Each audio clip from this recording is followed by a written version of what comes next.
Buongiorno e ben ritrovati con una nuova edizione del TG Flash di New Sicilia. In apertura in carcere un 29enne a Taormina accusato di maltrattamenti e tentato femminicidio ai danni della moglie. Secondo l'accusa, dopo mesi di violenze e minacce, l'uomo l'avrebbe spinta dal balcone durante una lite, causandole gravi lesioni. Alcuni episodi sarebbero avvenuti tra l'altro mentre la donna era incinta. Avrebbe utilizzato un falso profilo social per adescare una minorenne e ricattarla con video compromettenti.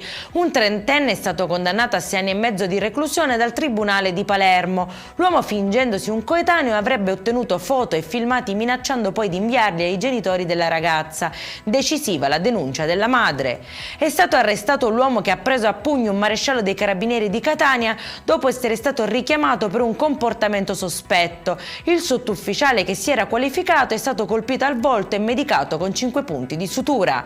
Incidente sulla A19 Palermo-Catania in direzione del capoluogo etneo, dove un carro funebre che trasportava una salma si sarebbe scontrato con un camion e un'auto.